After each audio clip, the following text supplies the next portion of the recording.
Bien, muy buenas noches a todos ustedes. Gracias por participar en este nuevo jueves CISA correspondiente a este mes de marzo.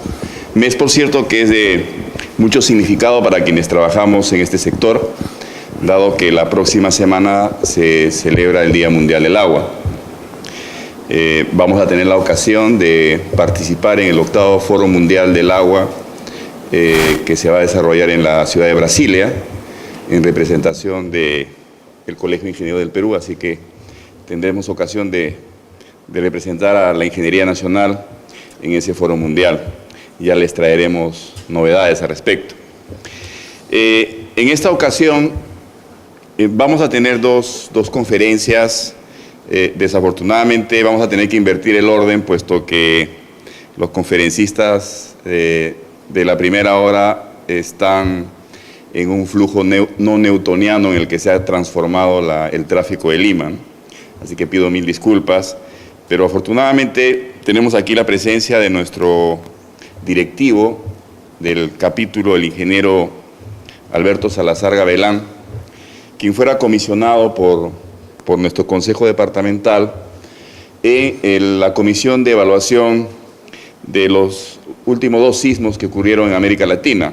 El primero en nuestro vecino país, Ecuador, y el segundo en México. El Consejo Departamental, conjuntamente con el Consejo Nacional, conformaron una comisión de evaluación para poder evaluar cómo es que estos sismos habían afectado a la infraestructura, y en específico y de interés de nuestro capítulo, cómo se había afectado los servicios de agua potable. Y por lo tanto, traer las lecciones aprendidas que puedan ser incorporadas, ¿no es cierto?, en nuestra normatividad y en nuestras prácticas de construcción, operación de los sistemas de abastecimiento de agua potable. Por tal razón, me permito presentar al ingeniero Alberto Salazar, quien va a estar a cargo de esta exposición. Saludar también a aquellos colegas que por cuestiones de trabajo no se encuentran en la ciudad de Lima, pero que nos están viendo a través de la señal de CIP TV. A todos ustedes un cordial saludo del Consejo Departamental de Lima, en especial del capítulo de Ingeniería Sanitaria, Ambiental y de Higiene y Seguridad Industrial. Con ustedes entonces el ingeniero sanitario, el ingeniero Alberto Salazar Gavilán, quien dará la conferencia Lecciones aprendidas en los sismos de Ecuador en el año 2016 y México 2017, consideraciones para las tuberías de los sistemas de agua potable. Pido un cálido aplauso para el ingeniero Salazar. Buenas noches con todos ustedes. En principio agradecer la confianza depositada por el ingeniero León para ser el representante del capítulo a la misión que se realizó a las ciudades al país de Ecuador y al país de México, para tratar de sacar, digamos, aprendizajes para colocar, digamos, en nuestros próximos proyectos, en nuestros sistemas existentes, en lo que respecta, digamos, al tratamiento, a los sistemas de agua y desagüe, y en algunas partes en la parte de edificación.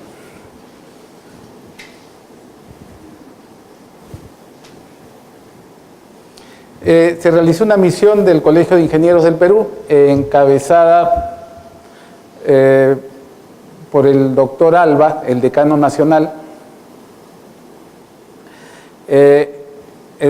al sismo del 2016, de una intensidad de 7,8 grados, en la provincia de Manabí, fue el 16 de abril.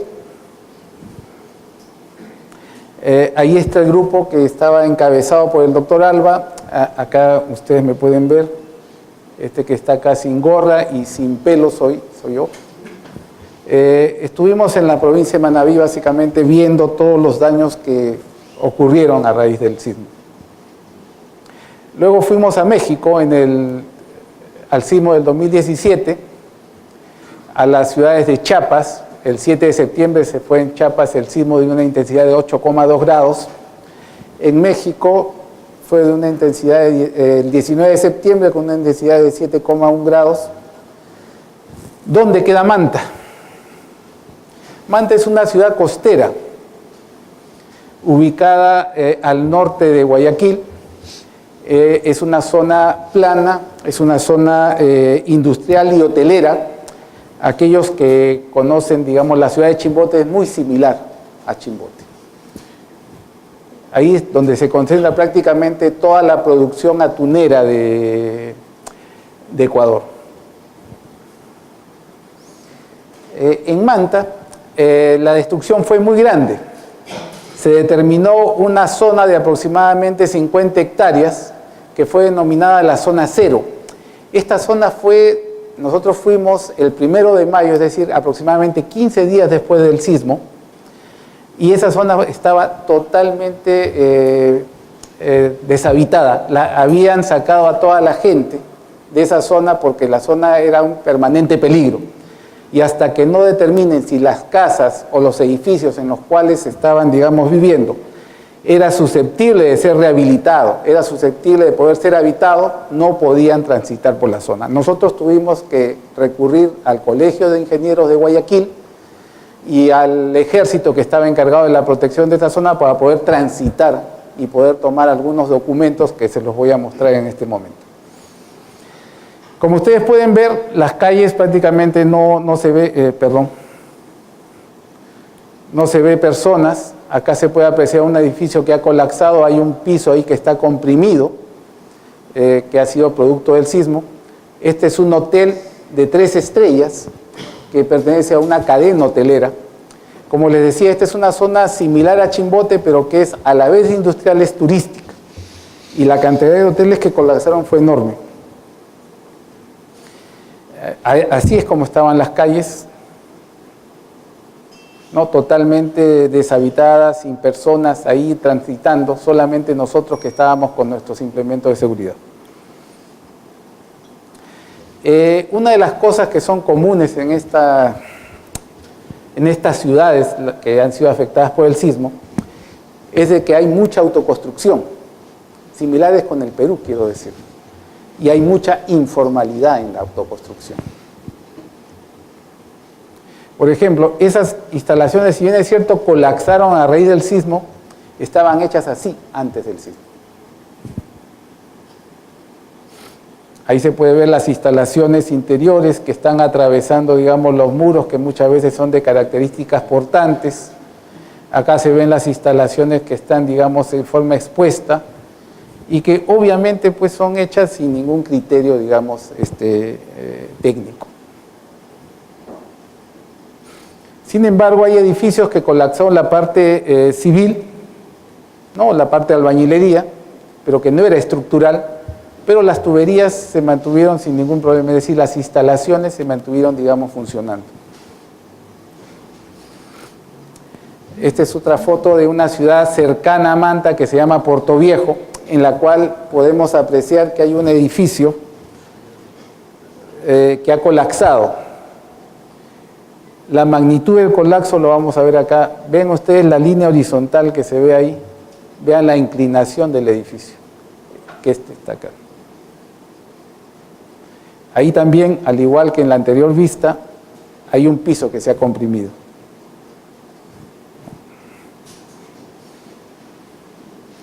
Este es nuevamente Manta. Acá vemos a donde se ven los árboles, hay un parque y pasando el parque hay una pista y ahí está el mar. Toda la zona, digamos, es zona plana, aledaña al mar. EPAN es la empresa pública de aguas de Manta. Estaba deshabitada.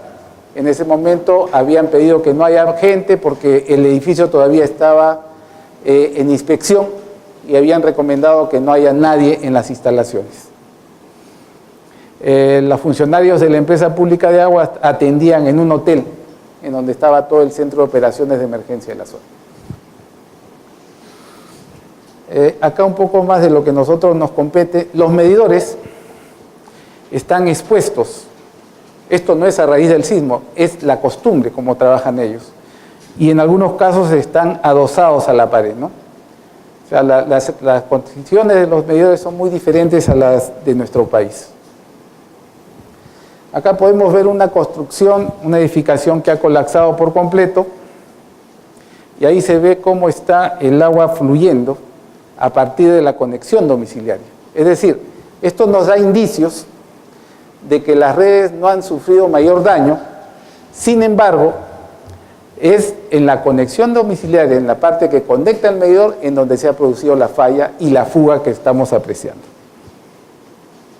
La zona de Ecuador, la zona de Manta, es de altas precipitaciones pluviales, tienen cunetas. A partir de esta fuga de agua, discurría el agua por la cuneta. Esto nos llevó a ubicar una boca de tormenta. Hay un alcantarillado pluvial. Y el alcantarillado pluvial no sufrió mayores problemas, estaba funcionando. No había, digamos, aniegos que de alguna manera nos demuestren de que la tubería, de que el agua, digamos, estaba rebasando la capacidad. Ahora pasamos al Sismo de México. El Sismo de México, como les mencionaba inicialmente, se dio, digamos, en dos localizaciones. Inicialmente en la ciudad de Chiapas, que es una zona fronteriza con Guatemala, y un segundo sismo en la capital federal, es decir, en México Distrito Federal. Esa es la ubicación de Chiapas, que está al sur de México, cercano a Guatemala y para el lado del Pacífico. Y la capital federal, que es la que vemos allá en el segundo círculo. En este sismo, primero fuimos a la ciudad de Chiapas, que fue en donde ocurrió, digamos, el sismo del 7 de septiembre. Y algo que pudimos, digamos, nosotros acudimos el 12 de octubre, casi un mes después del sismo. El grado de educación post-sismo era interesante. Esta es una población de 4.400 viviendas y ya tenían la estadística a este nivel de presentación de todo lo que había sucedido en el sismo. Es decir, ellos ya tienen una cultura para sacar y censar todos los incidentes acontecidos a raíz del sismo y para poder inmediatamente recibir la ayuda que corresponde de acuerdo al daño que han sido, digamos, afectados, ¿no? Ahí se puede ver que hay 4.437 viviendas, 2.090 de esas viviendas con daño parcialmente habitable, 1.448 con daño parcialmente no habitable y casi 900 con una pérdida total. En el caso de saneamiento, el 40% fue afectado de la red de alcantarillado y drenaje pluvial. La distribución del sistema de agua fue restringido. Acá es interesante, y de esto vamos a hablar de repente más adelante, no colapsó las redes de agua, no colapsaron los reservorios, colapsaron el sistema eléctrico, los tableros eléctricos, porque este sistema se abastecía mediante pozos. Entonces, las instalaciones, los tableros, fueron los que de alguna manera no contaban, digamos, con la seguridad del caso para poder soportar este sismo. Y en algunos casos no había grupo electrógeno.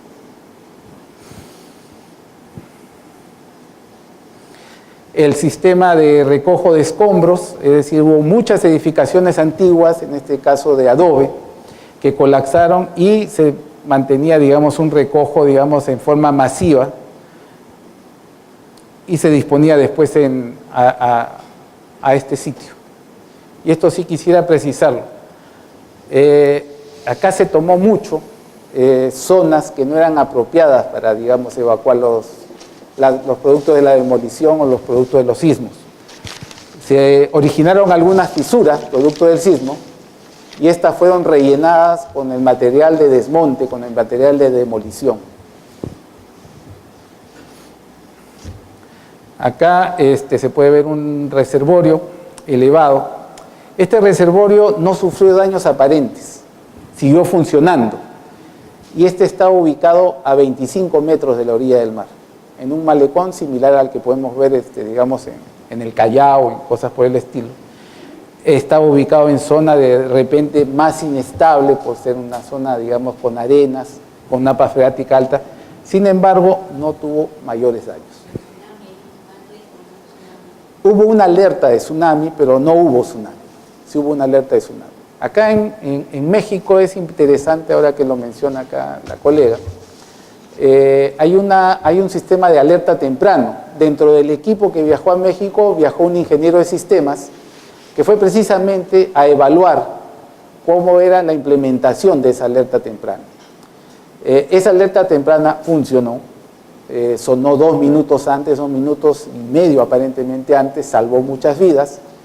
Y además se dio un día después una alerta de tsunami, y esta alerta de tsunami, felizmente que no ocurrió, no ocasionó ningún problema, pero sí ocasionó traumas en la gente. Es decir, el tema emotivo, el tema, digamos, de los nervios fue un factor, digamos, todavía pues, muy difícil de tratar.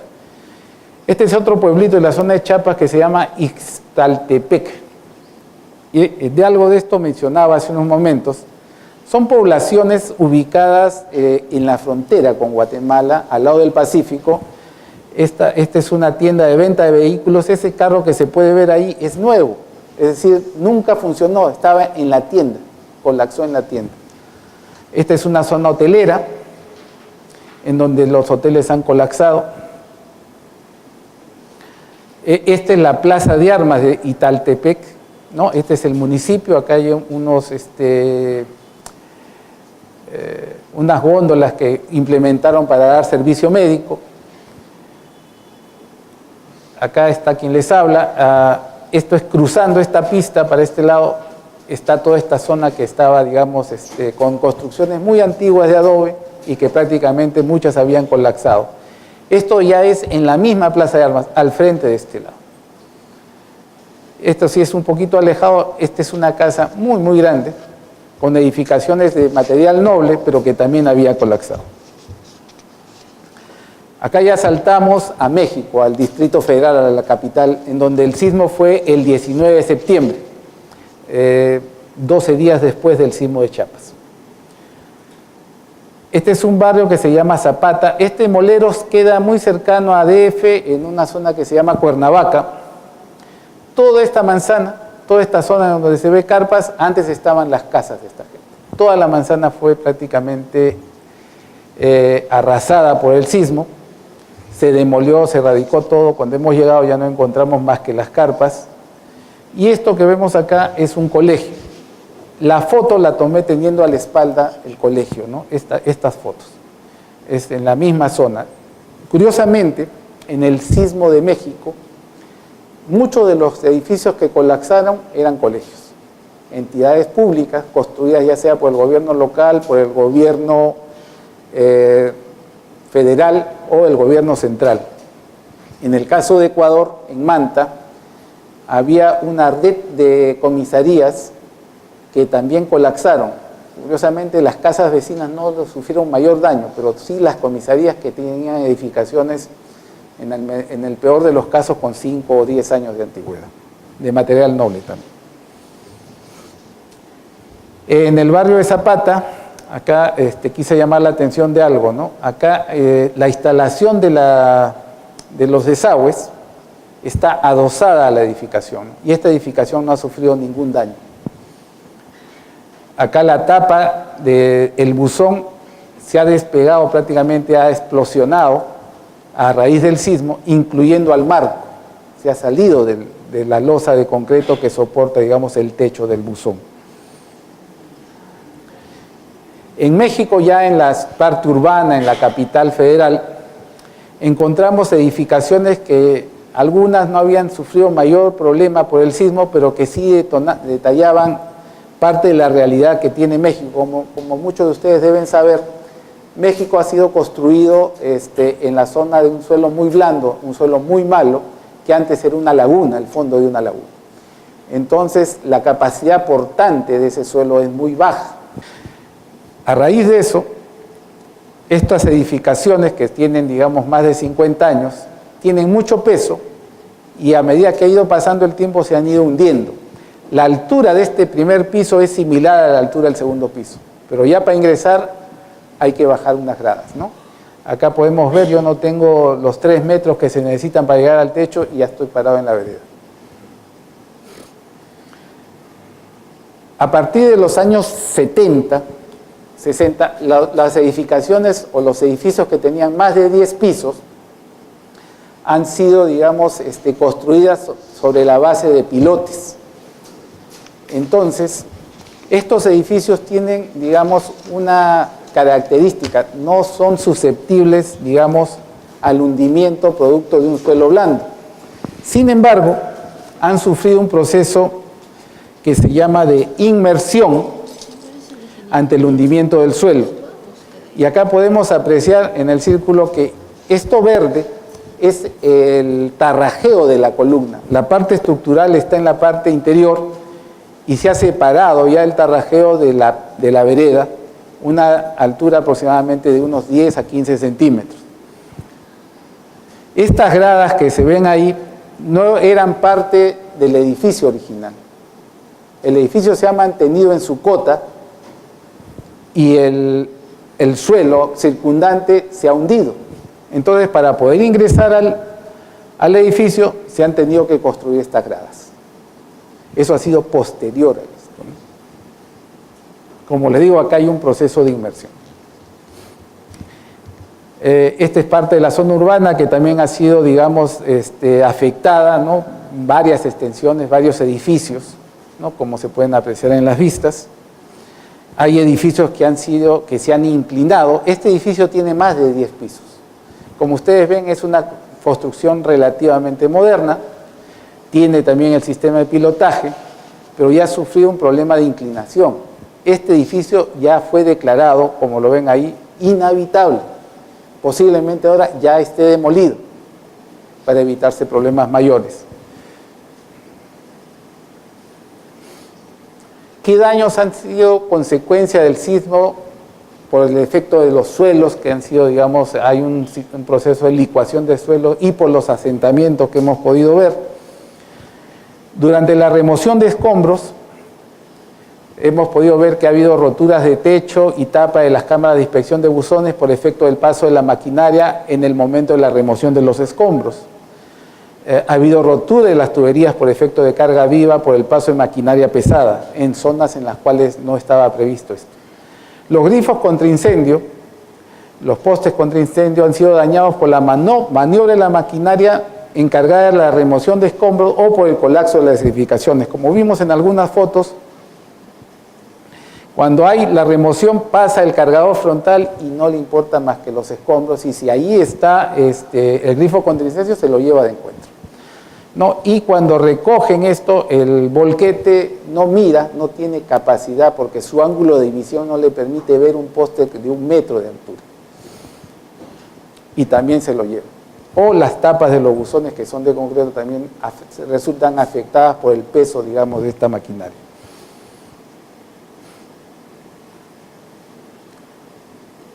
La disposición final de los escombros a zonas no designadas para este fin. Acá en el Perú, los municipios tienen la obligación de designar zonas para ir a dejar los escombros. Eso ya está normado. Sin embargo, no es muy común que la gente lo sepa, es decir, que las autoridades tomen conocimiento de esto. De producirse un sismo, los que actúan de buena voluntad, llevando equipo, maquinaria, van a dejarlo en donde primero se les ocurra o en donde los dejen, y no a los sitios destinados para tal fin.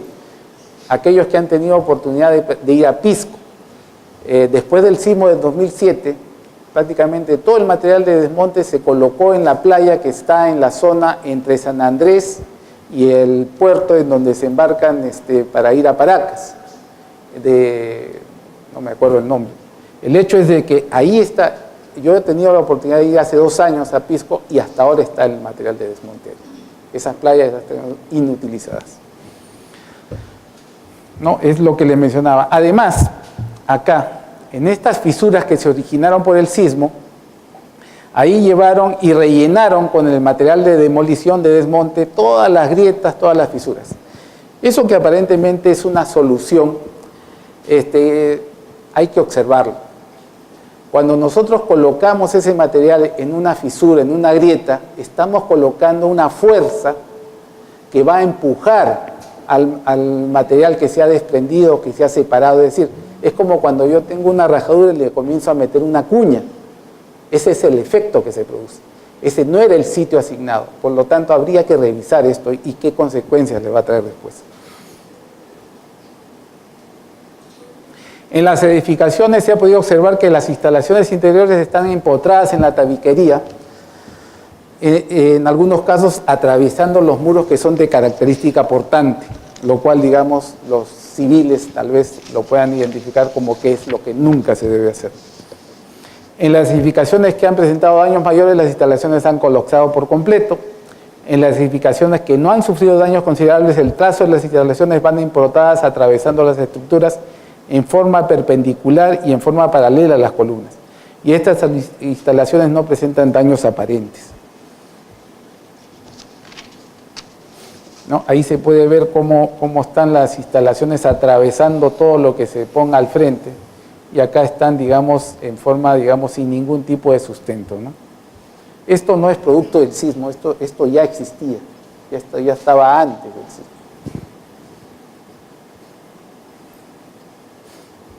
Los daños causados por el sismo en el sistema, en el tema de saneamiento, producen agrietamiento en las edificaciones por inclinación de las estructuras de concreto,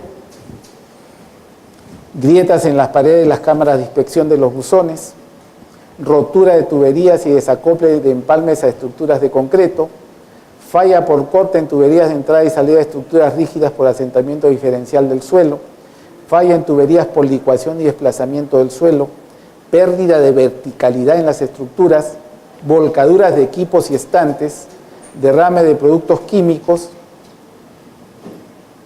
un poco para que, haciendo algo de recordaris, ¿no? Todos estos, digamos, desplazamientos de la estructura hacen que se tensione o que se desacople, digamos, las instalaciones sanitarias. Este tipo de asentamientos y desplazamientos laterales, que bueno, estas son fotos de otros sismos, esto es en Nueva Zelanda, provocan daños en todas las tuberías, en todos los buzones que se encuentran, digamos, enterrados. Una tubería normalmente enterrada está preparada para trabajar en forma horizontal, en la cual, digamos, no se debe presentar ningún tipo de esfuerzo axial, es decir, nada que tenga o que provoque que se desembone. Esa es la forma en la cual se hacen los proyectos, en la cual se hacen los diseños. Sin embargo, durante un terremoto, en un temblor, donde hay, digamos, desplazamiento del suelo o una presión, la tubería que normalmente estaba instalada en esta forma tiende a formar este tipo, digamos, de arco. Es decir, sufre una tensión para la cual no ha estado preparada originalmente en su momento de la instalación. Sufre un esfuerzo a la tracción. Los colectores colapsados producen atoros del sistema y se desencadenan fugas en casas y cámaras de inspección, convirtiéndose en focos de infección. Las cámaras de bombeo al fallar quedan fuera de servicio. Fractura de las acometidas domiciliarias por corte. Las conexiones domiciliarias quedan fuera de servicio al desempalmarse o al aplastarse. Agrietamiento en las cajas de registro domiciliario. Como les mencionaba, las fugas se daban a partir de las conexiones domiciliarias, es decir, en el momento del empalme. Y esta falla ha sido porque han estado empotradas o adosadas a un elemento rígido. Y al no poder moverse en la misma magnitud que el sismo, han, digamos, colapsado y se ha producido una falla por corte en las tuberías o en los empalmes.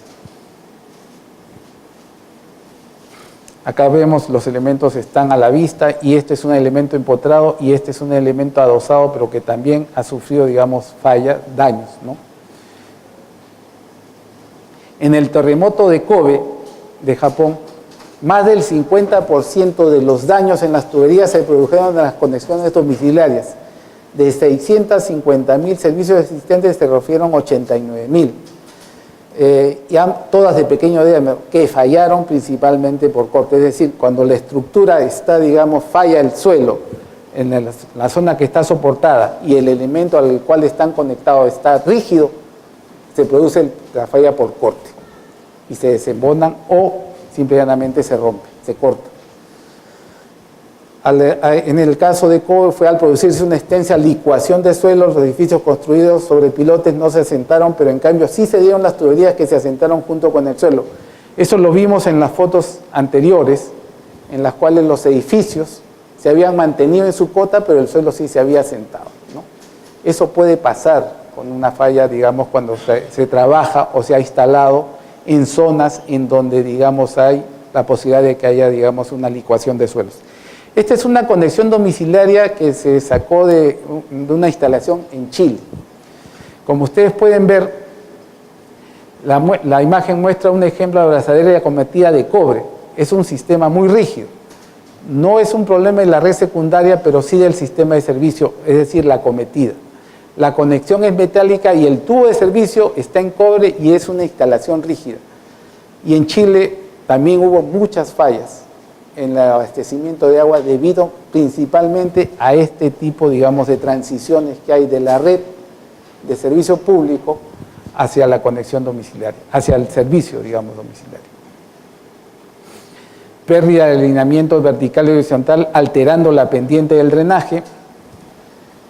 Disculpen que no se vea. Pérdida de agrietamiento en los bordes y fisuramiento en los diques de las plantas de tratamiento tipo lagunas.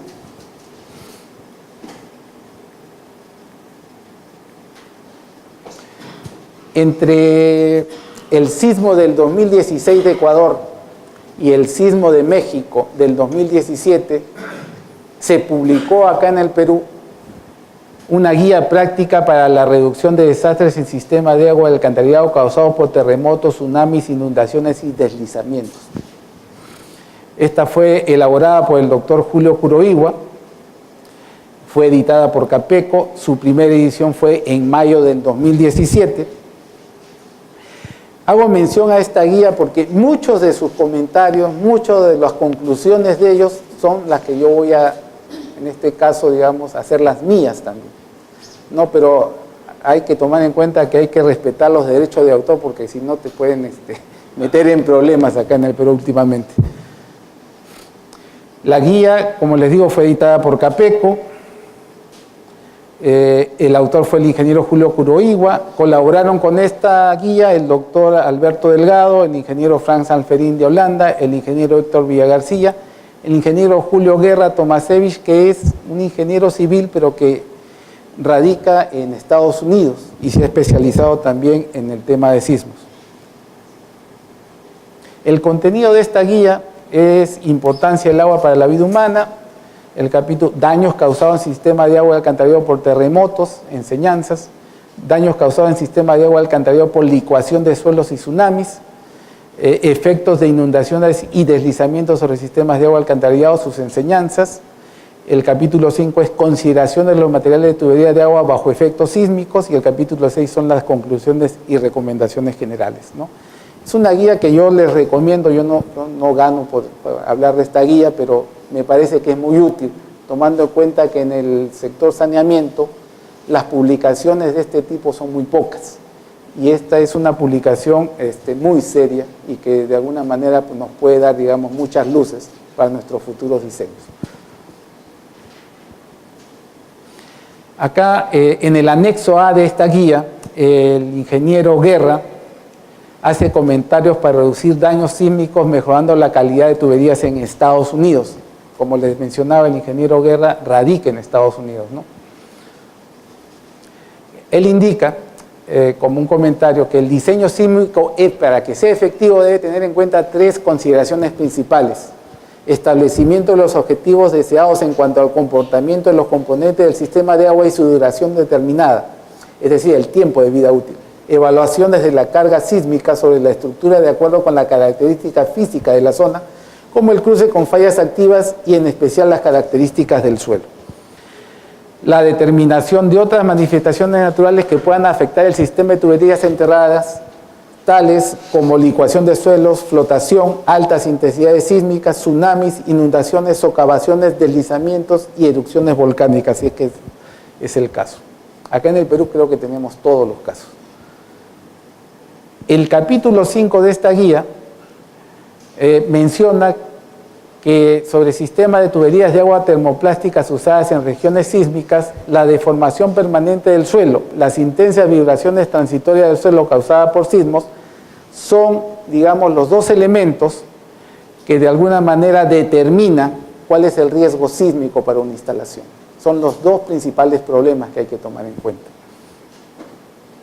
Ahí dentro de las consideraciones que pone en este capítulo 5 están los materiales termoplásticos en redes, que son, yo voy a mencionar los que se usan comúnmente en el Perú, que es el PVCU, que es la norma 1452, el polietileno, que es la norma 4727, ambas con norma técnica peruana, el PVCO, que es la norma técnica ISO 16422, y el PVCM, que se ha hecho a nivel industrial, que no ha tenido, digamos, todavía aplicaciones en el uso doméstico, en el sector saneamiento, pero que sí ha tenido aplicaciones a nivel industrial.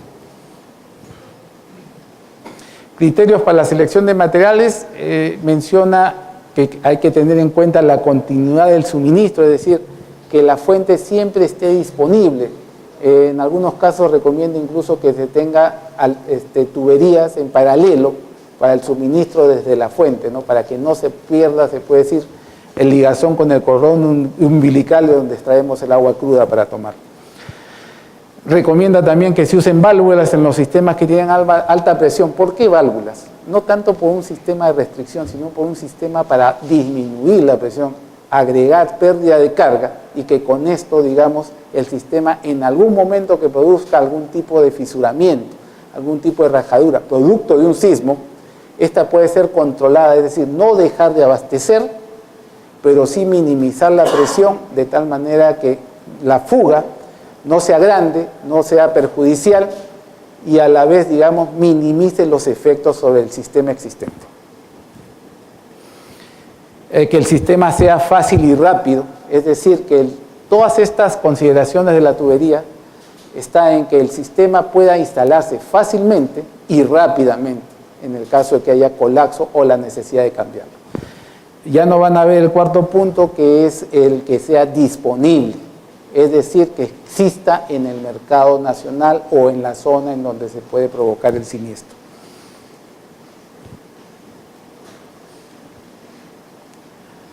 ¿Qué aspectos recomienda él que se tomen en cuenta? La resistencia del tubo, la flexibilidad de la tubería, la flexibilidad de las uniones o de las juntas, la liberación de la tensión axial, riesgo de desprendimiento por longitud de campana, ejecución de empalmes seguros, riesgo de errores mínimos, resistencia a la corrosión galvánica cuando son metálicos y resistencia a la oxidación en el caso de oxidación química, y su facilidad de uso y la disponibilidad, ¿no? Que son algo de lo que mencionamos anteriormente. Lo que viene me voy a detener solamente en algunos aspectos que de repente podrían, digamos, no ser entendidos fácilmente, ¿no? Por ejemplo, el tema de la resistencia. Acá cuando hablan de resistencia, dice, las tuberías pueden ser consideradas más resistentes si tienen mayor ductilidad, y es menos sensible a cargas puntuales. La resistencia se refiere solo a las características de la tubería. Los materiales frágiles tienen una puntuación menos porque al final de este capítulo hace una evaluación en una tabla en la cual le pondera valores y por eso indica que hay puntuación menor, ¿no? La liberación de la tensión axial. Los tubos termoplásticos liberan parcialmente tensiones por la disipación de la carga al ocurrir la deformación. Tal es el caso de la deformación que se produce durante un terremoto.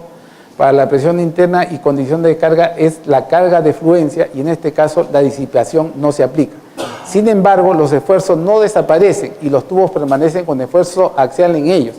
En algunos casos la unión, la longitud de empalme en la unión está las espigas de los tubos, puede moverse considerablemente y como tal liberan esfuerzos axiales por completo. ¿Qué quiere decir esto? Si yo tengo una tubería instalada en forma horizontal, sin ningún tipo de presión, más que las presiones estimadas en el momento del proyecto, es decir, la carga muerta, la carga viva. Si hay una deformación del suelo, el tubo tiende a tener una tensión adicional a la cual no estaba diseñado. Entonces lo que esto trata de decir es que cómo hace el tubo para liberarse de esa tensión. Si el tubo no tiene opción, es decir, si no tiene forma de liberarse, va a estar, digamos, sometido a un esfuerzo para el cual no estuvo diseñado y su vida útil va a ser menor y en el caso de que se proponga algún tipo de sismo o otra ocurrencia, prácticamente va a ser susceptible de que falle, ¿no? riesgo de desprendimiento, es decir, si la zona en la cual, digamos, ha estado empalmada se puede desprender fácilmente, esto, digamos, es un índice de que no debe ser aplicado para zonas que son sujetas a sismo. Ejecución de empalme seguro, resistencia a la corrosión galvánica, esto aplicado básicamente a los materiales metálicos, y acá habla de la resistencia a la oxidación química. Nosotros para desinfectar el agua usamos cloro.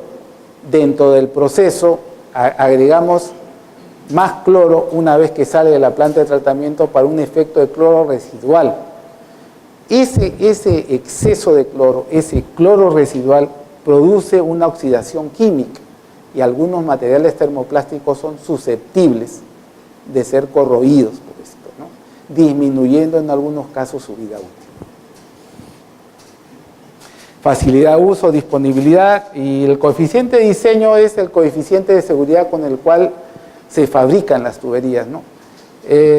Tomasevich en el anexo, él considera, por ejemplo, el polietileno en Estados Unidos se hace con un coeficiente de seguridad de 2.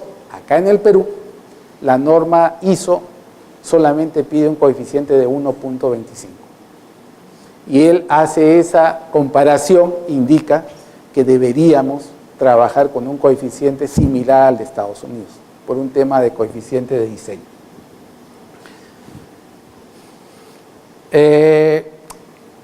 El manual o la guía práctica que elaboró el ingeniero Kuroiwa con este ingeniero Alferín hace un llamado, digamos, a una tabla elaborada por Ballantyne. Ballantyne es un especialista americano que analizó el terremoto de Nueva Zelanda, el de Christchurch, que según los expertos es uno de los sismos mucho más estudiados, post-estudiados, en donde se hizo estadística de todos los materiales que fueron afectados y que por lo tanto dan una base de conocimiento para, digamos, compararlo con otras ciudades. A raíz de la tabla de Ballantyne, él califica robustez, flexibilidad en la unión, esfuerzo axial. Estos son los factores que él considera.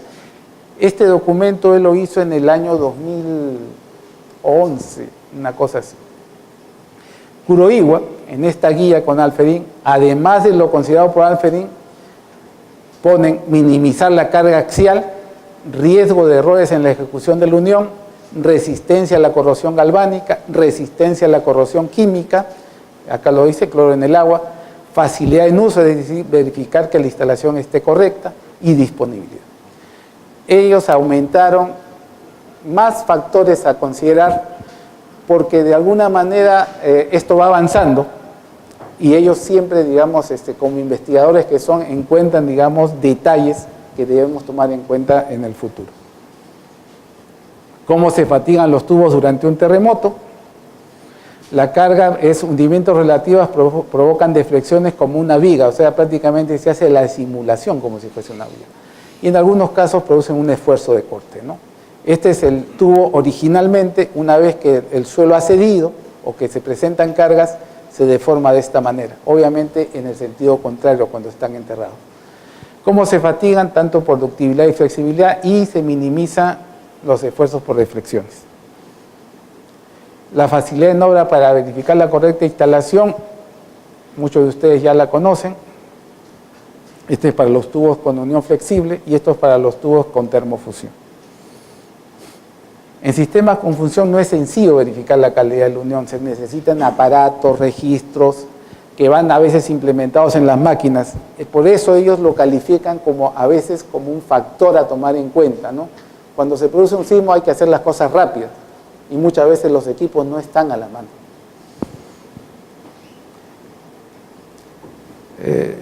Las recomendaciones que de alguna manera, o las lecciones aprendidas, son un poco lo que vamos a detallar acá adelante. Diseñar o insertar válvulas de control en las redes que permitan aislar los circuitos en zonas con suelos blandos o amenazados por licuación de suelo.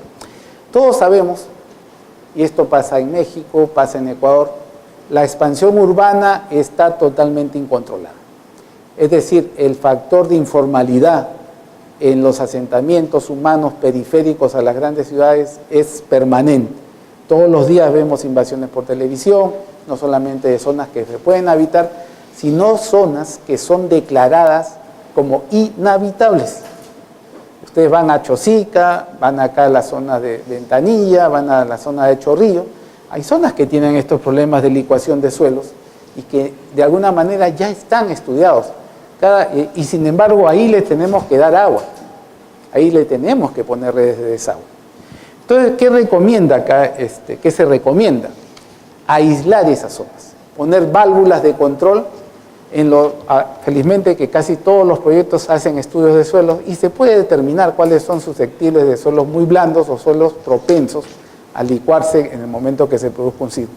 Entonces podemos aislar, es decir, las recomendaciones del Reglamento Nacional de Edificaciones, que recomienda válvulas de aislamiento, tenemos que aumentar un criterio más, en la cual debemos buscar esos sitios y tenerlos previstos de aislar en caso de que se produzca un colapso de la red, para no afectar a los otros usuarios.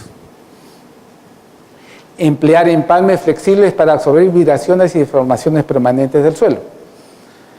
Estos son los empalmes flexibles, de vamos a hablar más adelante. Estos son los que ustedes conocen comúnmente en las tuberías de plástico y en las tuberías de fierro. ¿Qué recomendamos para tuberías flexibles? Emplear empalmes flexibles para absorber vibraciones y deformaciones permanentes del suelo. Este es un empalme común, todos ustedes lo conocen. ¿Qué es lo que se rescata de esto? Hay una zona en la cual, digamos, la tubería queda, digamos, sujeta a poder desplazarse horizontalmente, es decir, a absorber esos movimientos axiales al cual está sometida, digamos, durante un terremoto. Y eso es parte, digamos, del diseño en la cual se señala que tiene que tener una distancia muy grande, importante en terremotos y para hundimientos diferenciales. Es así de sencillo, de tal manera de que a la vez de que permita que vibre, permita además que no haya fugas, que no haya pérdida de agua, es decir, el sistema se tiene que mantener estanco para poder seguir dando servicio. En redes con uniones rígidas, cada cierto tramo se deben colocar uniones flexibles con suficiente traslape que permita absorber las vibraciones y el desplazamiento horizontal del suelo. En el caso de la tubería de polietileno se usa termofusión para soldar las juntas. Solamente si estas soldaduras están bien ejecutadas se logrará el efecto deseado. Pero esto demanda un exigente control de calidad e incluso en este caso siempre existe el peligro de que una o varias juntas no cumplan con las condiciones exigidas y resulten de menor calidad. Estas juntas pueden fallar en caso de ocurrir desplazamientos importantes causados por sismo. Hay una tesis, evaluación de daños ocasionados en el sistema de agua potable por el sismo del 2007, fue hecha por el ahora ingeniero, en ese momento era para optar el título para ser ingeniero sanitario, el ingeniero Marco Alcántara Toribio. ¿Qué dice esta tesis? Para las líneas vitales de agua potable se debe considerar tuberías de alta ductibilidad, con uniones soldadas, en el caso de polietileno, mediante fusión, ya puede ser electrofusión o termofusión, o bridadas para el caso de hierro. En estas líneas el diseño para soportar terremotos debe considerar disipadores sísmicos. Este dispositivo debe ser una unión tipo acople rápido, con suficiente holgura y traslape que absorba las aceleraciones y el desplazamiento de la tubería. ¿Qué es un disipador sísmico? Créanme que a mí también me costó trabajo encontrarlo. Este es un sistema que existe. Este es el sistema de control contra incendio del terminal marítimo del Callao. Esta es toda la red. Es una distribución de redes contra incendio. Es de acero soldado. Es una unión rígida. En esta toma, en este cuadrito, vemos la ubicación de las uniones flexibles. Y en este corte vemos ¿Cuál es el corte y vista frontal de la unión flexible? Esta unión flexible permite rotación y desplazamiento horizontal sin que se pierda la hermeticidad del sistema. Un sistema contra incendios es un sistema sometido a alta presión y que no debe fallar. En el terminal marítimo del Callao, esta es una zona ganada al mar, un suelo muy blando, totalmente anegado, es decir, totalmente saturado de agua, y que era propenso a muchos movimientos o a deformaciones del suelo, ¿no? Y ahí este diseño se mandó a hacer al Japón. Este es un proyecto en el cual trabajó el ingeniero Kuroiwa, y en el cual, digamos, este tipo de unión fue hecha con un diseño traído desde el Japón, pero que permite, digamos, dar la rotación del caso a los movimientos sísmicos y a la vez permite liberar los esfuerzos axiales, es decir, el desplazamiento horizontal. Esto es un disipador sísmico o el efecto de disipador sísmico. Las conexiones domiciliarias de agua a la red pública deben ser flexibles y la acometida debe contar con una tubería de forro. ¿De qué estamos hablando? De repente algunos sí me van a entender porque estamos volviendo de repente al pasado. La tubería de forro es una tubería que protege a la tubería de acometida domiciliaria, que es una tubería exterior, que es una tubería, digamos, que solamente la protege.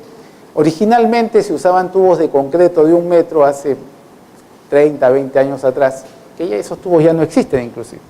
Sin embargo, la recomendación es de que se ponga una tubería de forro para que este sector que está enterrado, la tubería que va enterrada de la red secundaria, el medidor que está de repente empotrado o adosado en la vereda, ambos van a vibrar, pero a diferente velocidad durante el sismo.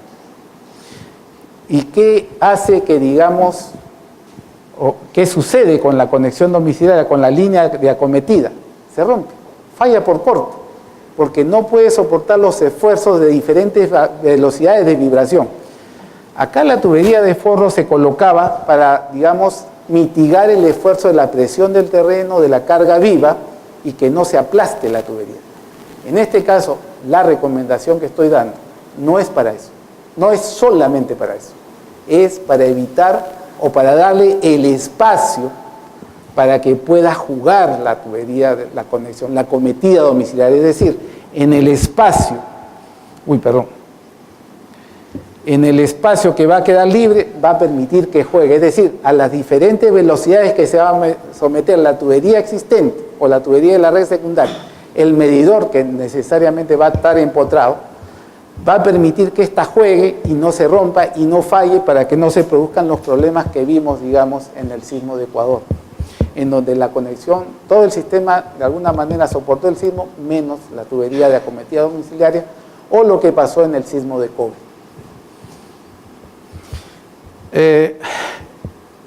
Me di el trabajo de buscar esto. Esta es una tubería de plástico de PVC y acá está la acometida de agua, y esta es una tubería de gas que también es de PVC. Hace unos momentos presentamos el PVC-M. Este es un PVC-A. Ustedes dirán, ¿y de qué se trata? El PVC-M y el PVC-A son formulaciones diferentes del PVC y que se hacen exprofesamente para algún tipo de aplicación. En el caso de Holanda, usan el PVC-A para las conducciones de gas. Es decir, no es el tubo amarillo que ves, ese es de polietileno. El que ven abajo, el de suministro, es de PVC-A. Y el tubo de agua potable es de PVC-O, que lo mencionamos hace unos momentos, que también ya se estaba fabricando acá en el Perú.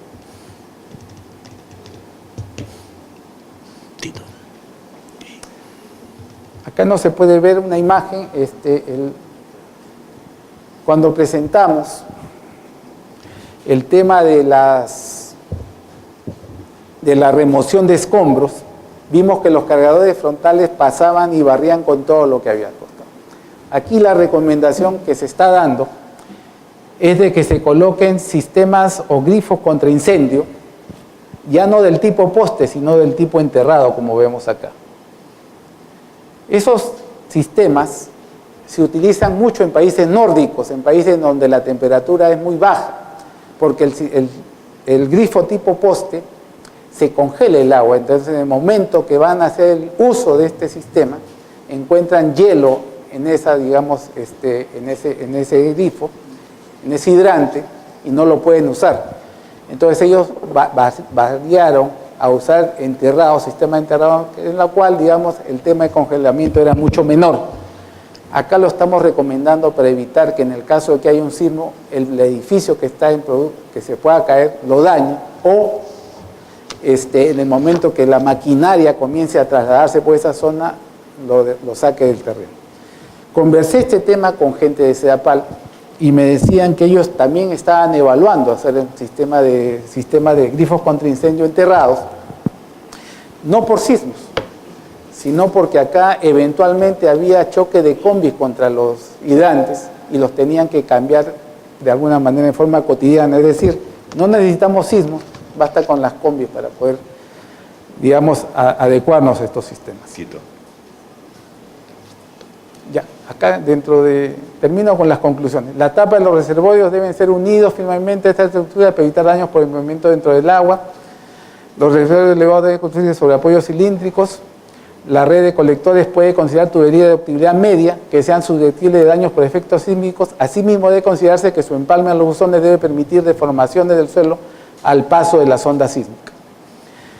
Acá les pongo un ejemplo de unos buzones de plástico que tienen, digamos, la posibilidad de rotar, ¿no? Y estos se van a adecuar mejor, digamos, no a las pendientes. Esto fue diseñado para adecuarse a las pendientes de los colectores. Como todos sabemos, los colectores van por gravedad y llegan con cierta pendiente a un buzón y salen con otra pendiente. El diseño original fue para eso, no para adecuarse a los sismos. Sin embargo, ese movimiento que nos permite hacer rotacional puede que haga que los efectos sobre las conexiones sean menores, porque permite articulaciones, digamos, en el punto de empalme, ¿no? En el empotramiento, que de alguna manera ya no es empotramiento, sino tiene un efecto de rótula. Las conexiones de la estructura deben ser flexibles, en puntos críticos utilizar una onda de suficiente flexibilidad y traslape. Los equipos y tableros deben estar fijados y o anclados para evitar el volteo de estos que puedan estar conteniendo sustancias químicas y elementos inflamables. Las líneas de impulsión no deben considerar tuberías frágiles ni uniones rígidas. Considerar grupos electrógenos. Esta es una unión, digamos, un empalme que permite cierto grado de rotación y desplazamiento. ¿No? Acá se ven los anillos y que puede, digamos, de alguna manera rotar como se ven los punteados y a la vez también trasladarse en este rango, ¿no?, de longitud. Las instalaciones interiores deben diseñarse de acuerdo a lo indicado en el reglamento nacional. Las edificaciones deben prever ductos para montantes de agua y desagüe y otros servicios. Las estructuras como reservorios deben someterse también al reglamento nacional de edificaciones. Un buen diseño, considerando las características locales y una construcción de calidad, reducen sustancialmente los daños. Esto es una toma que bajé de la web de la empresa pública de agua de Medellín. Ya están haciendo las rehabilitaciones, en este caso desde septiembre del 2016. Esas son las tuberías que están usando a la fecha.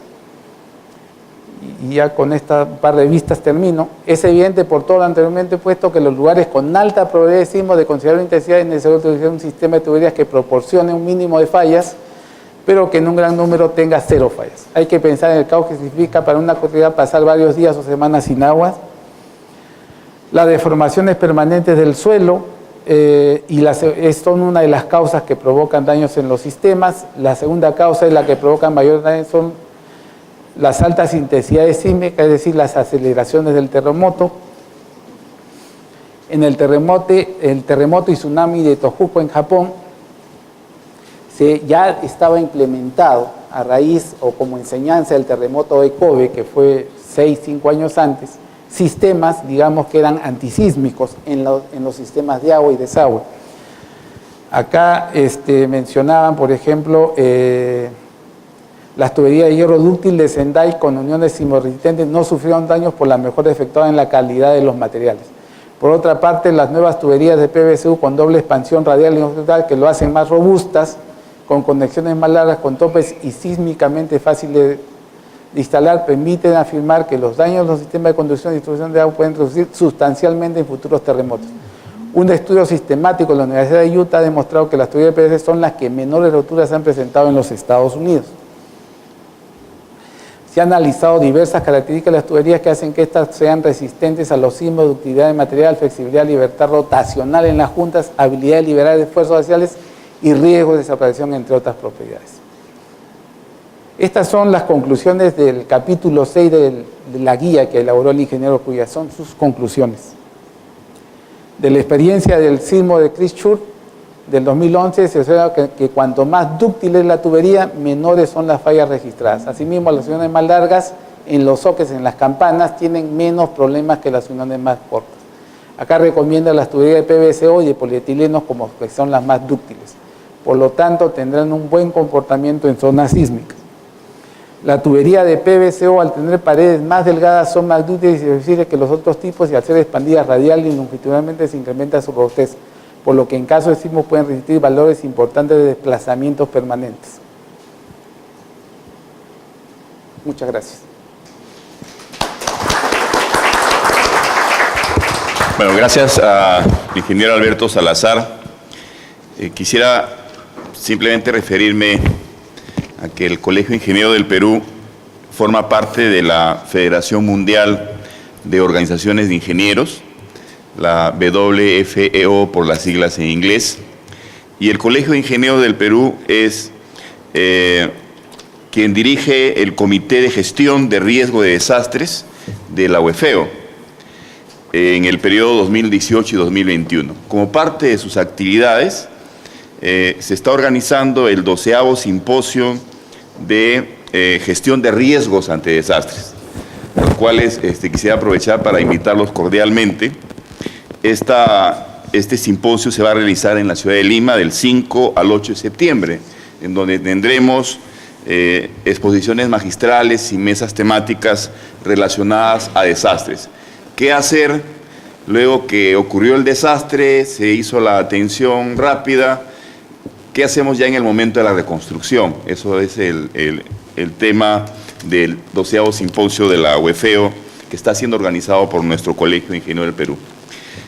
Así que vamos a estar transmitiendo información al respecto y esperamos su activa participación en este importante evento mundial, en la que tendremos, por ejemplo, las experiencias de reconstrucción en la ciudad de New Orleans, las experiencias de planeamiento y reconstrucción en China y también, por ejemplo, la de Maule en Chile.